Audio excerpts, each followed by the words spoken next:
하나님께서는 천지를 창조하신 마지막 날 인간을 만드셨습니다. 자기 형상을 닮은 남자와 여자를 만드시고 온 세상을 다스리게 하시고 이 땅에 충만하도록 축복해 주셨죠. 근데 불행하게도 아담과 하와는 하나님의 명령을 순종하지 않고 거역합니다. 자신들과 더불어 전 인류가 영원토록 죄악에 들어가도록 죄와 거리를 두고 살아갈 수 없는 불행한 존재가 되도록 만들고 말았습니다. 에덴 동산에서 쫓겨난 아담과 하와는 그 후손들과 함께 땅 위에서 점점 번성하기 시작을 하죠. 근데 이 죄악 가운데 있는 부패한 인간이 번성을 하면 할수록 죄악은 더욱더 기승을 부리고 사람들의 마음은 점점 더 하나님을 떠나게 되었습니다. 성경은 사람들이 땅 위에 번성해서 인구가 점점 늘어나면서 그들에게서 딸들이 태어났다고 기록하고, 그리고 하나님의 아들들이 사람의 딸들의 아름다움을 보고 자기들이 좋아하는 모든 자로 아내를 삼았다고 기록하고 있습니다.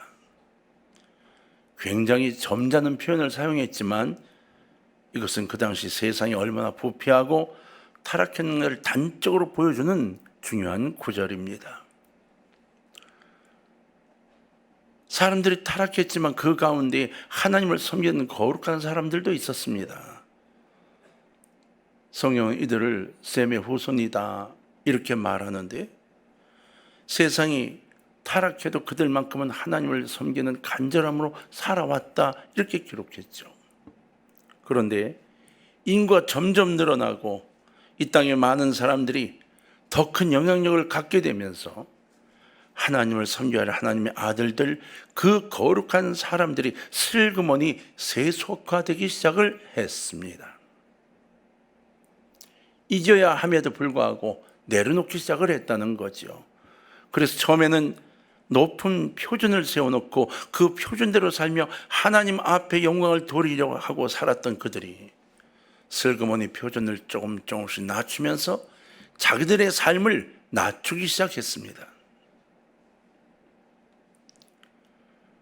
그래서 악해진 세상에 물들어 점점 삶의 기준을 낮추고 세상에 물들어간 하나님의 사람들이 점점 타락하기 시작을 하게 된 겁니다.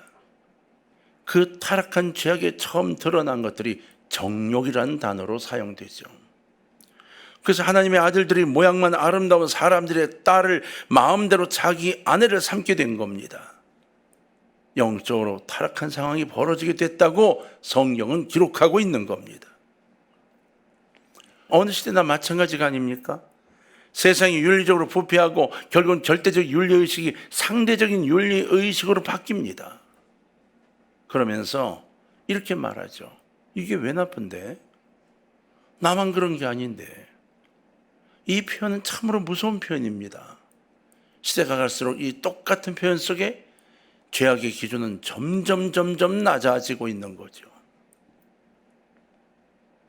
우린 지금 이런 현상의 시대를 지내고 있습니다. 악화되고 극화된 시대를 지내고 있다는 겁니다. 옛날엔 듣기만 하면 귀를 초풍할 일들이 요즘은 전혀 태어나게 듣는 소식들이 되고 말았습니다. 그만큼 우리의 의식도 점점 세상의 변화를 따라가고 있다고 할 수 있죠. 정치인들의 범죄나 거짓 그러려니 하고 생각하고 붙었습니다. 다 그렇지 정치인들이야 이렇게 말하죠. 이제 뉴스에 나오는 수많은 범죄들도 저 정도쯤이야 이렇게 듣게 됐습니다. 세상에 다 그런데 어떻게 하겠어? 이 인식이 우리도 모르는 사이 우리에게 잡혀 있는 거죠. 우리가 알게 모르게 수많은 젊은이들, 심지어 성인들까지 죄악에 대해 중독되어 버린 듯한, 웬만한 것에는 감각도 없는 듯한 삶을 사는 세상이 된 겁니다. 이것이 세상이 점점 타락해 가고 있다는 증거입니다. 어제보다 오늘 좀 심하고 오늘보다 내일 더 심해지는 거죠. 이 물결이 요즘 교회 안에 상당한 부분이 들어와 있습니다. 그래서 교회가 너무 보수적이야, 너무 구태의연해 라고 이야기하죠. 노아 시대도 마찬가지였습니다. 창세기 6장 4절을 보십시오. 당시에 땅에는 네피림이 있었고 그 외에도 하나님의 아들들이 사람의 딸들에게로 들어와 자식을 낳았으니 그들은 용사라 고대의 명성이 있는 사람들이었더라 했습니다. 당시에 땅에 네피림과 하나님의 아들들이 있었습니다. 그런데 이 사람들이 결국 사람의 딸들을 취해서 자식을 낳게 되죠. 따지고 보면 영적 타락과 성적 타락을 이야기하고 있는 겁니다. 그 결과가 고대의 유명한 용사들을 탄생하게 했다는 겁니다. 이 용사라는 단어는 그 당시가 힘과 폭력이 그리고 권력이 되는 시대였다는 거죠. 힘과 이 폭력이 권력이 된 시대. 그래서 거인들이 힘을 쓰는 시대, 골리앗과 같은 사람들이 그냥 장수가 되는 시대를 이야기한 겁니다. 힘께나 쓰는 사람은 전부 자기 힘을 가지고 사람들을 지배하고 결국 힘이 정의가 되고 그로 인해 억울한 사람들이 많이 생겨서 하나님께 울부짖는 악순환이 계속 되어지게 된 거죠. 거기에 하나님의 사람들이 일조했다는 겁니다. 그러니까 노아 시대의 타락상을 한마디로 요약하면 성적 부패와 폭력 그리고 영적으로 하나님을 멀리 떠난 교만이었다고 말할 수 있게 됩니다. 이러한 현실이 하나님을 마음 아프게 했죠. 그래서 창세기 6장 5절로 7절까지 하나님이 이렇게 말씀하셨습니다.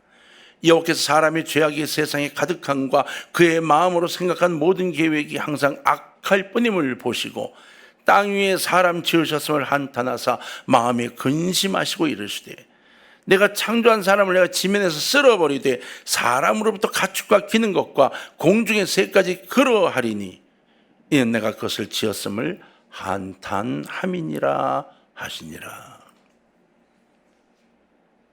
가만히 두면 도무지 안 되겠기에 쓸어버리기로 작정하셨다는 겁니다. 누구를요? 호흡하는 모든 동물을. 이것이 바로 물의 심판, 곧 홍수 심판의 이유였습니다. 이렇게 모든 사람이 분패하여 정말로 의인이 없을 것 같은 그런 상황에서 하나님의 마음에 드는 사람이 하나 있었습니다. 바로 노아였습니다. 창세기 7장 1절로 가면 여호와께서 노아에게 이르시되 너와 네 온 집은 방주로 들어가라. 이 세대에 네가 내 앞에 의로움을 내가 보았음이니라. 하나님께서 이렇게 말씀하신 것입니다. 노아야, 네가 내 앞에서 의로운 사람임을 내가 보았다. 여러분 스스로가 이런 음성 듣기를 원치 않으십니까? 마지막 심판대가 다가온다고 이야기하는 지금 주님이 나를 보시며 내가 너는 말이야 내 자녀라 일컬을 거야 라는 이 음성을 듣고 싶지 않으십니까? 노아에게는 하나님의 마음에 드는 것이 있었습니다. 온 세상이 넓은 길로 가도 노아가 그게 가져온 좁은 길을 택하였던 거죠. 자기밖에 모르고 이익밖에 모르는 모든 사람들 다 던져버리고 자기들은 하나님 말씀에 순종했다는 겁니다. 실제로 노아와 그의 가족들은 100여 년이 되도록 산에 방주를 지으며 모든 사람들의 지탄을 받았고 미친놈이라는 소리를 들었습니다. 그러나 그들은 묵묵히 주의 말씀에 순종하여 방주를 지었던 사람들입니다. 지금 이 시대도 마찬가지가 아닐까요? 주의 명령에 따라 주님을 바라보고 묵묵히 살아가는 사람들에게 미련하다고, 지혜가 없다고, 저렇게 살아갈 이유가 뭐냐고 묻는 사람들이 굉장히 많지 않습니까? 나 스스로도 내가 바보 같은 삶을 사는 게 아닌가 갈등하시지 않습니까? 결국 그 갈등이 어떻게 결론이 나는가 성경은 분명하게 이야기해 주고 있고 역사 속에 이 홍수의 흔적들을 우리에게 이야기해 주고 있죠.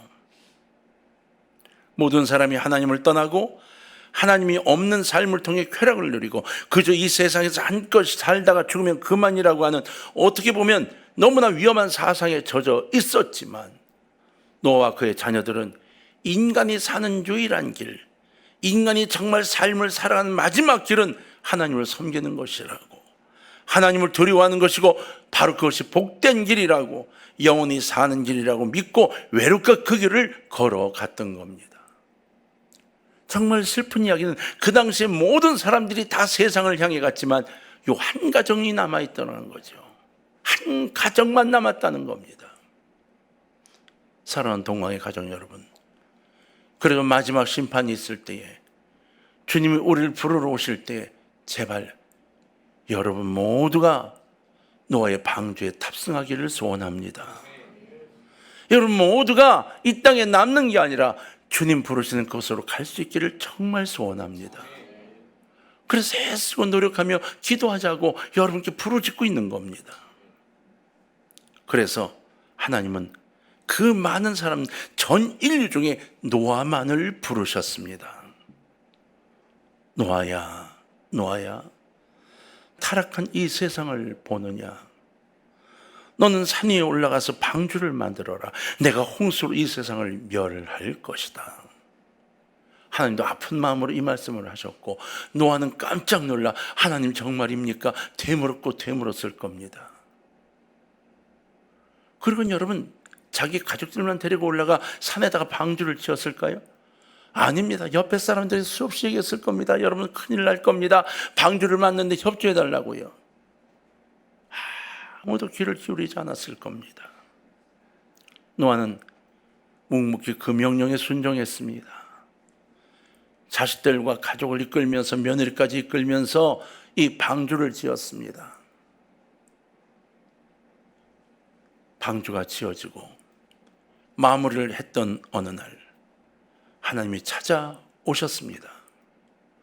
그리고 말씀하셨습니다. 창세기 7장 1절로 3절입니다. 여호와께서 노아에게 이르시되 너와 내 온 집은 방주로 들어가라. 이 세대에서 내가 내 앞에 의로움을 내가 보았음이니라. 너는 모든 정결한 짐승을 암수 7씩 불량한 것은 암수 2씩을 내게로 데려오며 공중의 새도 암수 7씩을 데려와 그 씨를 온 지면에 유전하게 하라. 하나님이 의인 노아의 가정을 통해 다음 세대를 준비하셨던 것입니다. 여러분 이제 방주를 닫으실 하나님에 대한 이야기가 남아 있습니다. 하나님 말씀에 순종해서 노아의 가족이 방주에 들어가고 그들을 찾아온 모든 동물들을 방주에 들이누어 하나님이 방주의 문을 닫으라고 말씀하셨습니다. 이 방주의 문은 닫힌 후에는 함부로 열 수가 없는 문입니다. 하나님이 열라고 하실 때까지는 절대로 열 수 없는 문, 한 번 닫히면 열리지 않는 문, 이것이 방주의 문이었습니다. 물이 차고 방주가 뜰 때에 얼마나 많은 사람이 그 방주에 매달려 살려달라고 외쳤겠습니까? 이 땅이 물 심판을 받을 때 얼마나 많은 사람이 방주로 피해 올라와 문을 두드렸겠습니까? 배를 얼마나 두드렸겠습니까? 그러나 열 수가 없었습니다. 안에 있던 노아와 그의 가족들이 통쾌했을까요? 그들이 그럴 줄 알았어, 니들 다 죽을 줄 알았어, 기분 좋아했을까요? 아니요. 열어주고 싶어도 열 수가 없었을 겁니다. 왜? 하나님이 닫으셨거든요. 이제는 그 누구도 방주에 들어올 수 없는 상황이 되고 말았다는 겁니다. 하나님께서 방주의 문을 열도록 허락하시기 전에 방주의 문은 열 수가 없게 되었다는 것을 의미하는 거라고 말씀드렸습니다. 오늘 우리 그리스도인들은 모두가 다 우리를 위해 십자가에 달려 죽으신 예수 그리스도를 통해 방주에 들어갈 수 있도록 초대받은 사람들입니다. 구원방주에 초대된 복된 사람들, 그들이 바로 여러분들입니다. 이제 세상은 심판을 앞두고 있습니다. 하나님께서 심판을 목전에 두고 있는 이 세상에서 우리를 구원해 주시고 천국을 향해 출발할 구원 방주를 우리에게 허락하신 거죠. 그것으로 우리를 초대하셨습니다. 그래서 우리는 예수 안에 있어야만 하게 되는 거죠. 있어야만 합니다. 우리가 예수 안에 들어오자마자 하나님께서 문을 닫기를 원하고 계시기 때문인 겁니다. 다시는 예수 밖으로 나가지 않도록 문을 닫기를 하나님 원하십니다. 하나님이 방주를 닫으셨다는 말 속에는 몇 가지 뜻이 있습니다. 첫 번째는 이 세상의 죄악으로부터의 분리입니다. 우리는 노아의 가족들을 살펴봐야 합니다. 노아와 그의 가족들은 이제 방주 밖에 있는 모든 사람들과 완전히 결별했지요. 그들과 이제는 더 이상 관계할 수도 없습니다. 하나님이 선택한 사람으로 방주 안에 있어야 하는 독특한 존재가 된 겁니다. 바로 문을 닫기 직전까지만 해도 여기에 들어오라고 초대할 수 있었지만 이젠 그것도 안 됩니다. 오늘 우리도 예수님을 믿고 하나님 앞에 왔습니다. 우리는 세상으로부터 부름받은 사람들입니다. 부름받아서 예수 안에 속한 자가 되었고 하나님 나라에 속한 선택받은 하나님의 백성이 되었다는 겁니다. 하나님의 백성이 된 우리에게 하나님께서는 세상과 분리된 삶을 원하고 계십니다. 우리는 이제 세상 사람이 아닙니다. 아무리 내 믿음이 약해도 교회 나와서 입으로 하나님을 아버지라 부르고 하나님의 말씀을 읽고 설교를 듣고 찬양을 드리는 사람이라면 우리는 이미 세상에 속한 자가 아니기 때문인 겁니다. 이제 우리는 우리의 삶이 주의 말씀 속에 있도록 애쓰고 노력해야 될 이유가 여기에 있는 거죠. 우리는 하나님께 속한 하늘의 백성입니다. 우리는 거룩한 백성입니다. 마지막 시대의 방주 밖의 상황에 미혹되면 안 되는 예수님의 제자들이며 우리 대장 되신 예수님의 십자가의 군병들인 겁니다.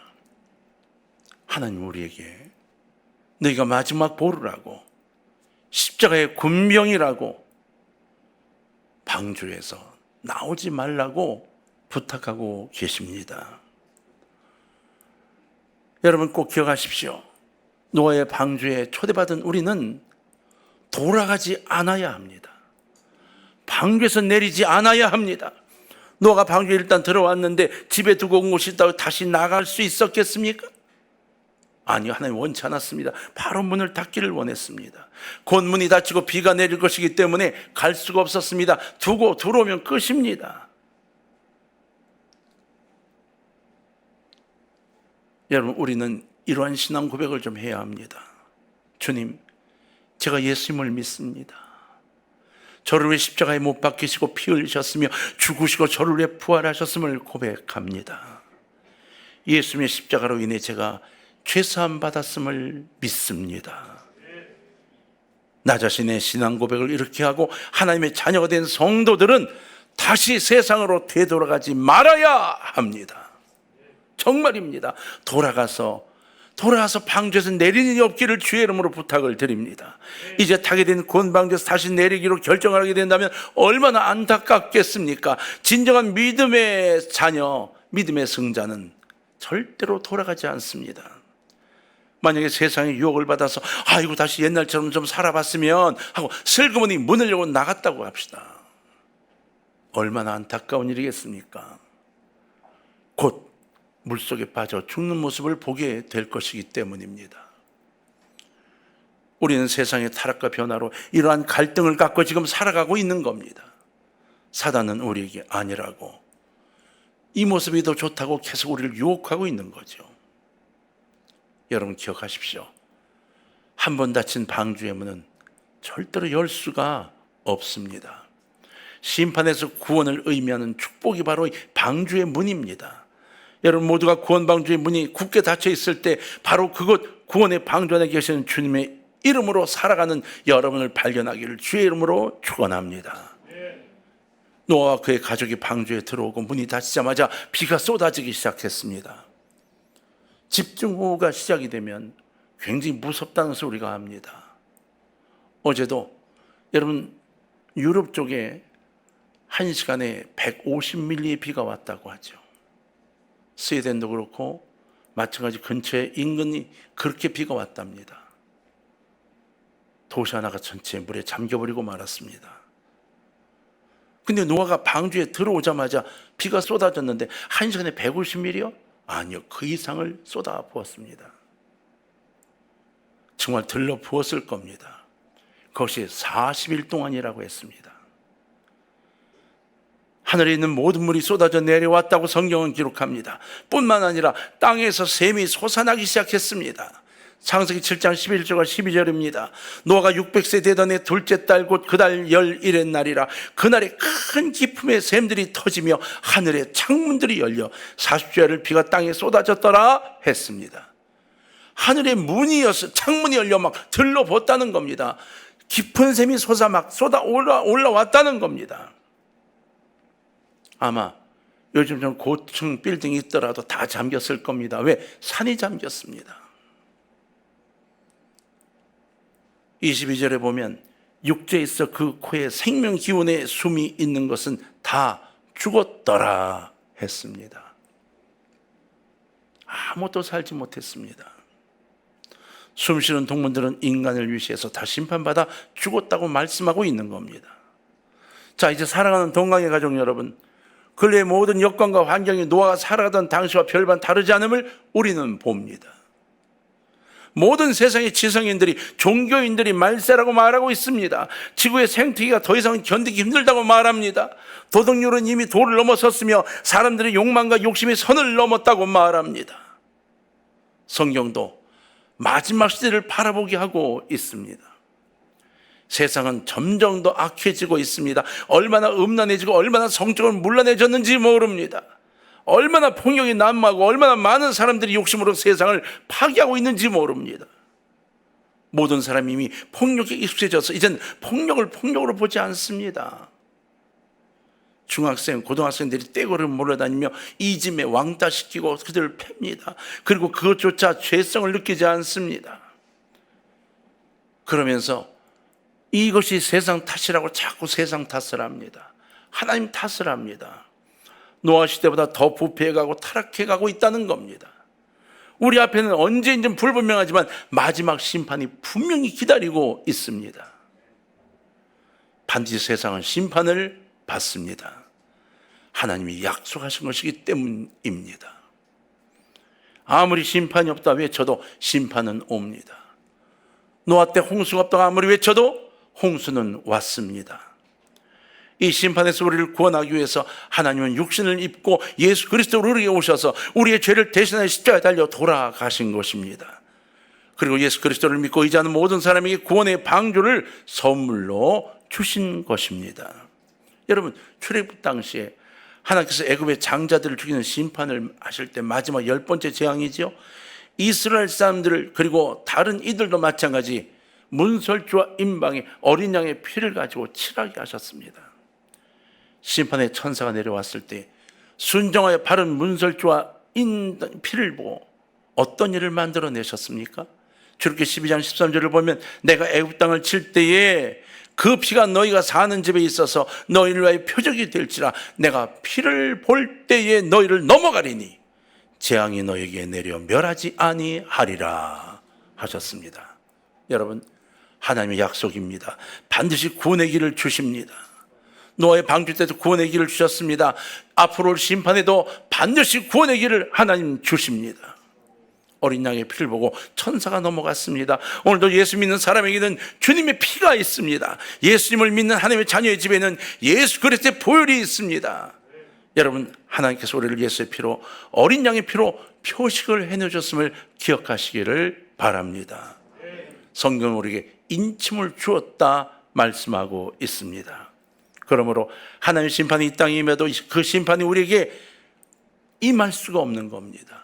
사랑하는 동강의 가족 여러분, 이 구원에 대해 하나님께 정식으로 요청하십시오. 제게 구원의 길을 허락하셨으니 천국길이 제게 있게 해 주옵소서.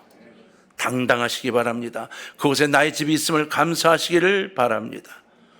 혹시 이곳에 계신 분 중에 한 100년 뒤에 살아계실 분이 계십니까?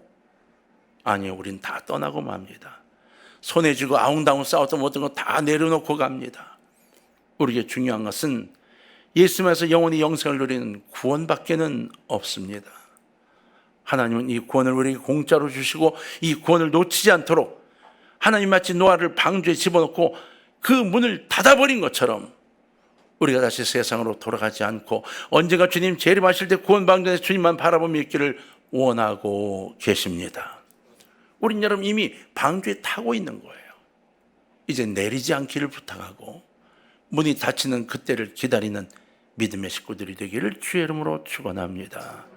사랑하는 성도 여러분, 우리는 심판에서 구원받을 수 있는 그리스도인들입니다. 이것이 예수 안에 있는 사람들의 축복입니다. 방주의 문이 완전히 닫힐 때까지 세상의 유혹을 이겨나가고 온전한 신앙으로 오르나 저러나 치우치지 말고 주님만 바라보고 주님만 닮아가는 성도의 삶을 지켜나가시기를 주님의 이름으로 부탁합니다. 여러분, 이제 곧 방주의 문이 닫히게 될 겁니다. 조금만 참고 조금만 인내하고 서로 손잡고 함께 이 세상의 유혹과 핍박을 이겨나가시기를 주님의 이름으로 부탁합니다.